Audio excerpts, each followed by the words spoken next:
queria chamar é o pastor Adoniran, do Comunicar. Pastor Adoniran, lá de Curitiba.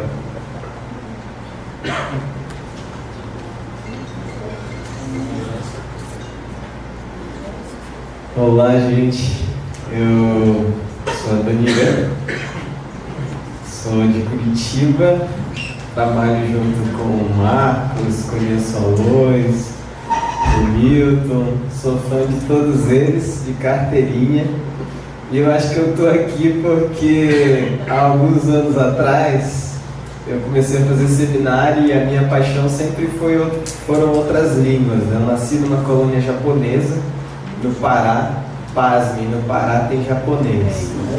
Eu convivi tanto que às vezes eu pareço um pouco japonês até. Mas eu fui alfabetizado na língua japonesa, pelo menos até os 12 anos, eu estudava numa escola japonesa. Depois eu tive que sair da colônia e estudar português, de verdade, escrever, tanto que até hoje eu tenho dificuldade em escrever português. E eu tenho 2 primos surdos, gêmeos, e eu aprendi língua de sinais com eles. E a primeira pessoa que falou de Jesus para mim, na história, é até emocionante isso de lembrar, assim, eu estava na sala do meu avô, meu primo surdo pegou a Bíblia, abriu a Bíblia, eram cheias de imagens, e ele começou a me evangelizar. E eu fiquei muito tocado por aquilo, não tinha visão ministerial, não era convertido nem nada, mas ele foi um instrumento de Deus na minha vida.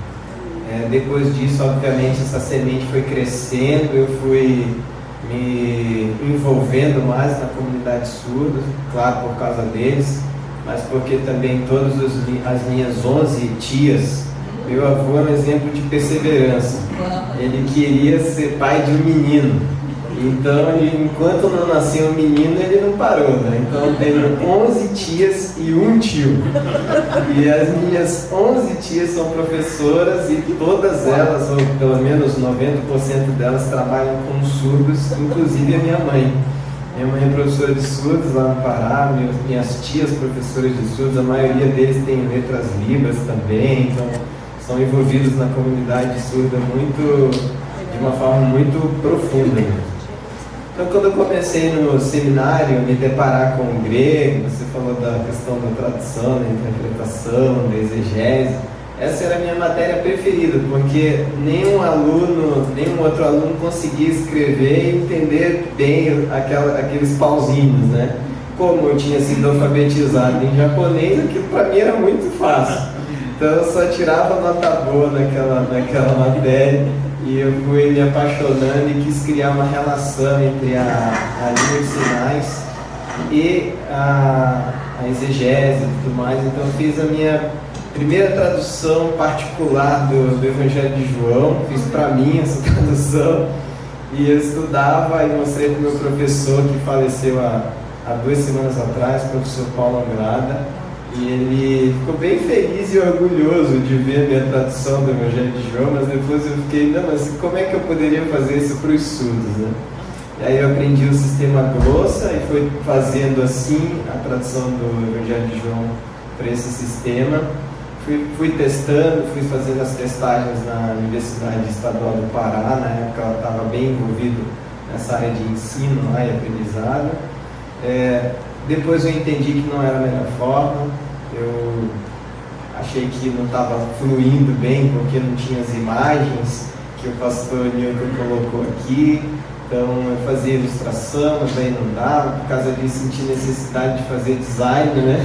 É igual meu amigo Alex aqui, então para dar uma melhorada nas ilustrações e coisas assim, e enfim não fluiu. Aí eu mudei para Curitiba. Eu sou de uma igreja que tem hoje 13 mil membros, é uma igreja bem grande e no nível das igrejas batistas não é tão normal ter uma igreja batista tão grande assim. E ali então eu comecei a me envolver mais com outras tecnologias, né? Aprender coisa nova e tal.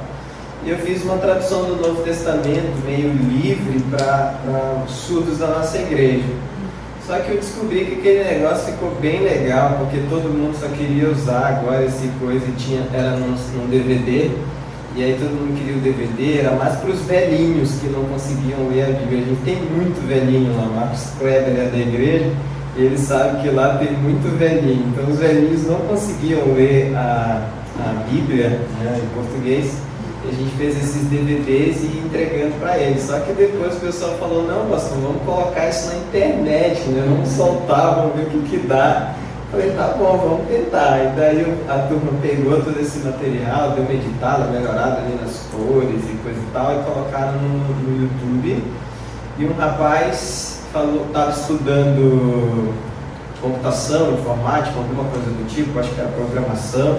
E ele falou, pastor, tem uma matéria, e nessa matéria eu tenho que fazer um aplicativo, e eu queria fazer um aplicativo da Bíblia e dos surdos. Tem alguma coisa aí? Eu falei, rapaz, a gente tem um negócio que comecei a fazer tem uns 11 anos atrás, não sei se dá para usar isso não, deixa eu ver a qualidade do vídeo, e dependendo de como for, a gente usa isso e faz essa divulgação. E assim foi. Eles pegaram, fizeram uma reedição do negócio, não sei como funciona, mas eles deixaram um material que não era tão alto assim a qualidade, um material mais alto, jogaram nesse aplicativo, e esse aplicativo hoje já tiveram mais de 17 mil downloads. A gente tem 17 mil downloads, porque a gente só tem para Android, ele não tem para iPhone. Ele é para pobre mesmo, E aí, quem tem o Apple não tem acesso a esse material. A ideia é ele já está na realidade trabalhando nisso para lançar também para o iPhone, e a expectativa é que até abril desse ano a gente vai ter um encontro lá na nossa igreja que faz todo ano, celebrando o aniversário dessa iniciativa também. Elisângela vai estar lá com a gente. Espero que o Alex também apareça lá, que ele promete todo ano, mas ainda não apareceu, não? Mas é uma oportunidade que a gente tem de reunir como outras igrejas também, debater a temática do evangelismo para o sul. E eu acredito que eu esteja aqui por causa disso, né? Foi uma iniciativa tão local, mas que virou uma iniciativa meio que, pelo que a gente tem percebido, nacional, né? Então a gente decidiu colocar no aplicativo não só a Bíblia, mas também os estudos que a gente realiza, alguns estudos bíblicos, e fechamos uma parceria com a Pão Diário.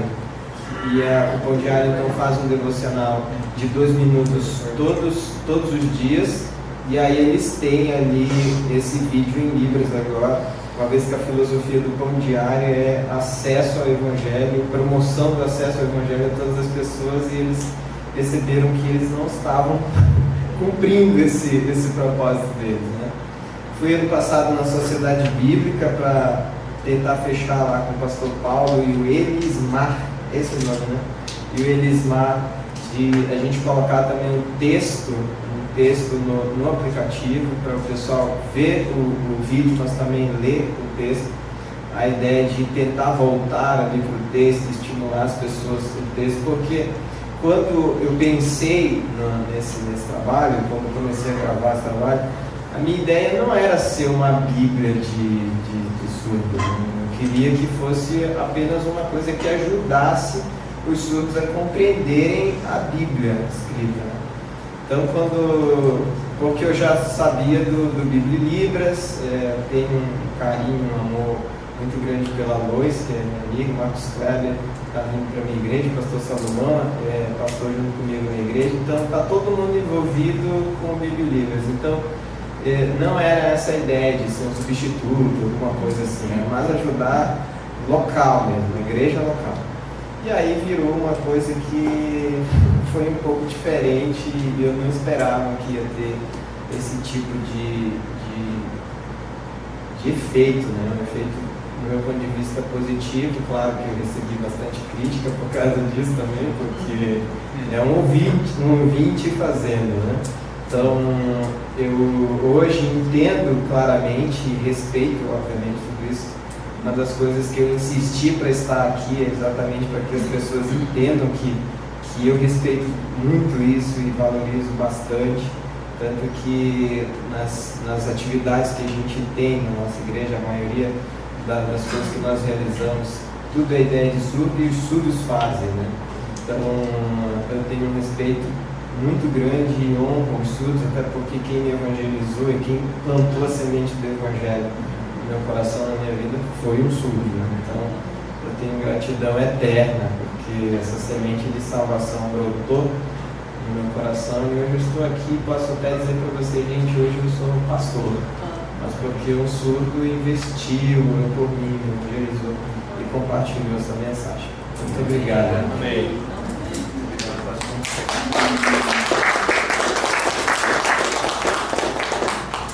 Pastor, eu acho que a maior colônia japonesa do Brasil fica no Pará. É verdade, é a minha cidade.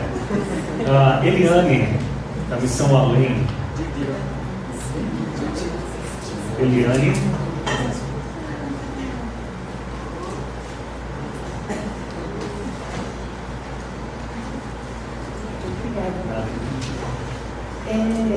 Na verdade, eu vim como membro da Missão Além, mas na Missão Além a gente não tem um trabalho específico com tradução para surdos, né, para Libras.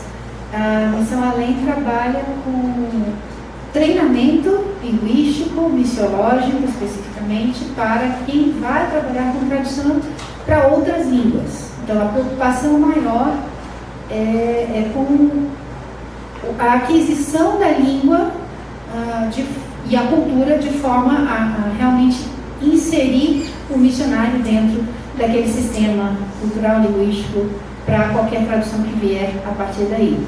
Então, sempre trabalhamos com línguas orais e é um sonho pessoal, meu, um desejo pessoal, de desenvolver um curso linguístico voltado para o trabalho com línguas de sinais, em geral, mas pensando no processo linguístico. E, pessoalmente, eu tenho uma paixão por surdos, pelo trabalho com a Libras, e estou iniciando agora, no próximo mês, se Deus quiser, o curso de Letras Libras, finalmente, que já era um sonho há muito tempo, né? Mas é um trabalho pessoal, né? Não é um trabalho que a Missão Além tenha em desenvolvimento agora. Sou membro agora da MPB, que é uma missão nova no Brasil, que vem da PBT, Pioneers Bible Translators, nos Estados Unidos. Está chegando Pioneiros da Bíblia. Pioneiros. Vai ter que soletrar.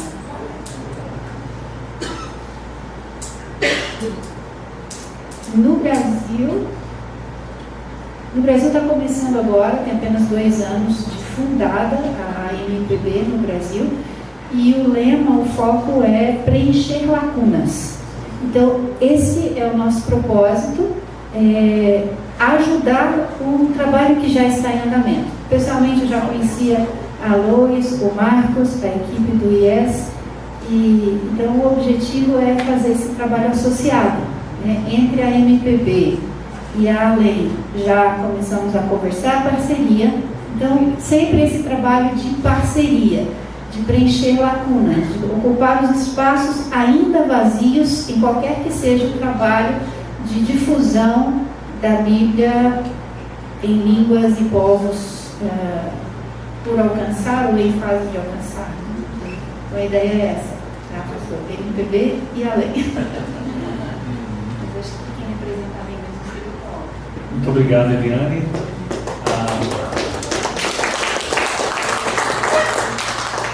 Eliane comentou que quem representa mesmo Além seria o Paulo. Paulo, você gostaria de ter uma palavra? Não precisa se sentir pressionado, mas se desejar... No momento não. Ok. Prazer tê-los aqui, queridos. E falando sobre parcerias, a Reach Beyond atualmente tem uma presença em 100 países no mundo, em todos os continentes. E uma das preocupações que a gente tem justamente quando a gente chega num país novo é de procurar parcerias. Primeiramente porque é mais inteligente. Você, para chegar num país e começar do zero, reinventar a roda, quando já existem organizações sérias lá fazendo um bom trabalho, primeiro você tem que se informar delas, informar quem são essas pessoas confiáveis em quem você pode investir. Isso é inteligente. E segundo, eu creio que também, eu acho que ajuda a reproduzir para o nosso mundo a imagem do nosso Senhor Jesus, que disse que nele nós seríamos um. É difícil, mas eu acho que com a capacitação do Espírito Santo é possível. Então, superiormente, eu agradeço muito a presença de vocês aqui da lei. A próxima pessoa é Raquel, da AMTB. Eu tenho aprendido recentemente um pouco mais sobre essa grande agência, ouvido boas coisas, e Raquel vai explicar um pouquinho maior para a gente quem vocês são. Boa tarde, irmãos. Eu trabalho para algumas organizações missionárias, mas aqui eu estou representando a AMTB, Associação de Missões Transculturais Brasileiras, que é um guarda-chuva de várias iniciativas missionárias no Brasil. E a AMTB, ela está trabalhando agora, enfatizando a formação de alianças. E então a mais recente dessas alianças que foi formada é a Aliança Pró-Tradução da Bíblia, que foi formada no mês de setembro, em Curitiba, e nós ainda estamos aí na fase de estruturação. E eu sou a coordenadora dessa aliança. E, enfim, eu estou aqui até para conhecer um pouco mais do trabalho de vocês. O objetivo principal dessa aliança é ver o movimento de tradução da Bíblia se expandindo aí no Brasil. Então, com certeza a gente vê com bons olhos essa iniciativa, tantas organizações, tantas pessoas, tantas diferenças. E me parece que é algo na linha do que a MTB vem trabalhando, e que não é só MTB, me parece que é Brasil, e me parece que é algo até mais amplo, mais global, e que é como se fosse o próprio Espírito Santo de Deus estimulando que as pessoas se unam, porque tem muitos trabalhos separados e está tendo esse movimento de integração, e é um princípio bíblico de trabalhar em comunidade. Então, vejo assim que é questão de você ver os pontos de afinidade e que permitem que você trabalhe junto. É o que a MTB está fazendo, é o que parece que está acontecendo aqui. Isso aí não anula as individualidades, mas elas não são nada para atrapalhar, são algo que cada um vai mantendo, mas vão todos se unindo em torno do objetivo maior. E no caso, especificamente, a questão da tradução da Bíblia. Então é isso. Eu vim aqui mais para ouvir.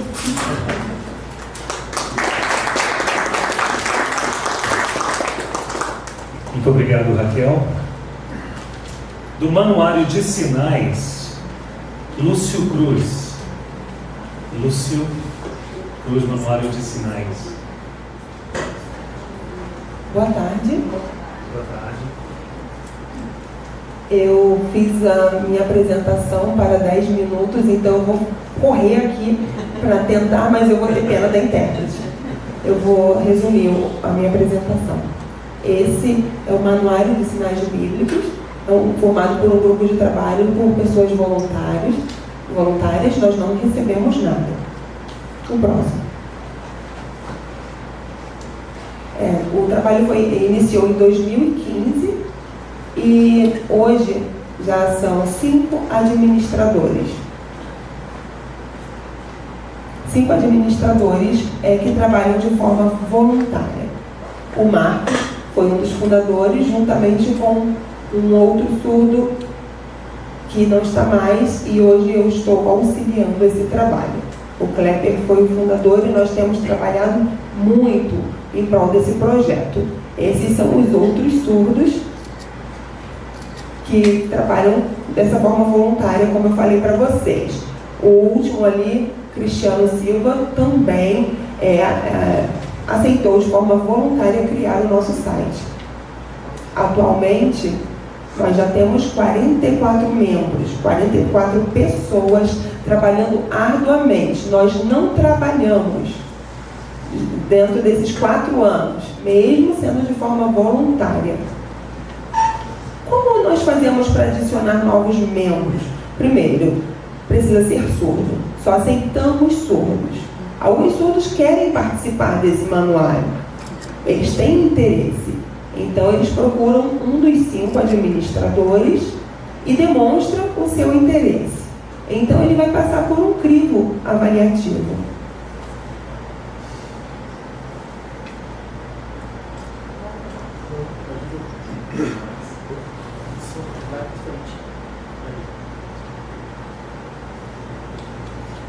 Então, quais são as características desse candidato para participar do grupo? Primeiro, ele precisa ter conhecimento da Bíblia. E ele precisa ser uma boa referência, uma referência positiva. E algo que nós temos como obrigatório é a sua participação ativa em uma igreja evangélica. Sendo membro, ele vai entregar uma declaração para um dos administradores e aí ele poderá ser participante, ele ser um membro. Mas se ele não é um membro de uma igreja, então ele não pode participar do sinalário. Manual. Então, ele apresenta essa declaração, o membro deve apresentar essa declaração do pastor e também ele precisa ter uma formação teológica, ou estar graduado, ou ser professor de estudo bíblico. E nós já temos pastores surdos nesse grupo. Muitas pessoas querem participar do nosso grupo. Nós temos tido uma demanda muito grande. E a gente pergunta, e qual o motivo de você querer participar? É porque eu quero aprender a Bíblia. E a gente responde, esse não é o objetivo do nosso grupo. O nosso grupo, nós já debatemos e nos aprofundamos nos conceitos teológicos. Então não é para ensinar a Bíblia. Então as nossas discussões se dão em grupos de WhatsApp. Em todo o território nacional, a gente percebe a escassez. Por exemplo, no Amazonas, no Amapá, no Ceará, Rio Grande do Norte, Sergipe, Rio Grande do Sul. Tem algum surdo que queira participar, Alex? Você pode indicar lá para a gente. Nós queremos ter representantes de todas essas regiões. Só a região sudeste que já extrapolou. Rio de Janeiro nós já temos 7. Minas precisa, mas nas outras regiões, na região norte, por exemplo, elas são mais difíceis de a gente conseguir membros. Então a gente tem feito essa busca para ter membros representando cada estado, de cada região. Porque assim a gente pode respeitar a cultura de cada região. O próximo. Qual é o funcionamento? Como é a interação dentro desse grupo? Bom, a gente inicia a semana com uma discussão. Mas seria só um sinal? Então, um ano, a gente produziria 45 novos sinais. Isso demora muito, né? Parece que é pouco. Mas a gente não quer produção, a gente não está preocupado com produção. A gente quer fazer com qualidade. Mas eu posso ser sincero, às vezes a gente tem brigas feias no grupo, mas a gente tem certeza do que estamos fazendo e depois a gente retorna ao nosso estado normal e prossegue o trabalho. Então, durante a semana toda, a gente faz essa discussão e no final da semana a gente faz a votação. Esses administradores, eles observam e falam assim, olha, eu acho que não está de acordo, acho que poderia ser de outra forma. E aí a gente escolhe os 3 últimos sinais para representar aquela palavra, aquele léxico, e no final, o melhor de 3, escolhe um dentro desses. E aí, domingo, a gente descansa de dia de ficar com a nossa família. Na semana seguinte, e aí a gente vai marcando as nossas reuniões. Pode durar até 2 semanas. Vou dar um exemplo de como que é como que são essas discussões? Como que é criado um sinal? Por exemplo, o sinal do profeta Jeremias. O que significa essa palavra? Então, segundo a gente pergunta, qual o sinal de Jeremias utilizado? Me dá aí os sinais que vocês utilizam. E eles vão fazer, a gente faz o levantamento e a gente pergunta, por que você usa esse sinal? Qual é o significado? Na terça-feira, a gente começa a estudar. Então, por exemplo, o Lúcio, eu não posso dar, eu uso esse sinal aqui, olha, Jeremias, esse sinal, e eu pergunto para o outro. E aí eu crio o meu sinal, apresento.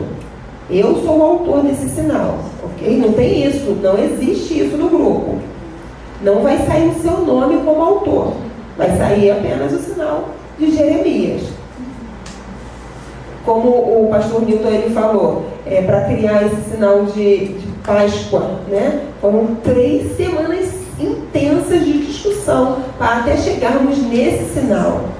Outros falavam, olha, precisa ter o sangue. Ah, não, precisa ter a cruz, precisa ter os cravos, até conseguirmos o sinal completo. Então, vamos lá. Um diz que Jeremias tem que ser assim. Outro vai dando outras variações.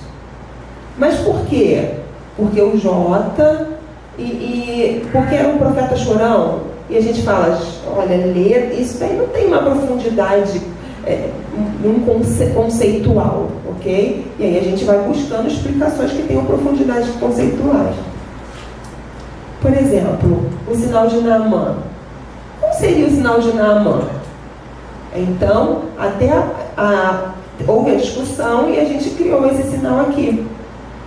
Tinha o N, e a gente não usou o N, mas é como se fossem as pernas, e a pele descamando. No manual, o Clamor do Silêncio, muito antigo, a gente não está mudando, a gente não está mexendo nele, ok? A gente só está tendo uma outra proposta criativa. Às vezes, o Clamor do Silêncio ele tem alguns equívocos. Como o pastor Newton falou, como, por exemplo, Tiago não era irmão de Pedro, por que o sinal seguia a mesma configuração de mão? Então, a questão das letras, então a gente precisava pensar de uma outra forma. Bom, estamos criando agora o nosso site, especificamente ontem, mas ainda está em construção. É tudo gratuito, tudo é voluntário, então demora realmente. E é algo simples o que está sendo criado. Vejam só, os nomes, os lugares. Você pode também, você tem a opção de criar nas letras do alfabeto. Por exemplo, o sinal de adultério. Vai ser só um sinal. Na outra parte, na área do conceito, ele vai dizer qual o motivo desse sinal, ok? Ah, esqueci de avisar. O manuário, eu trabalho junto com o Marcos, com o pastor Paulo, a Laisa. Ah, perdão, esse é o meu sinal e eu me chamo Lúcio. Eu moro em Minas Gerais.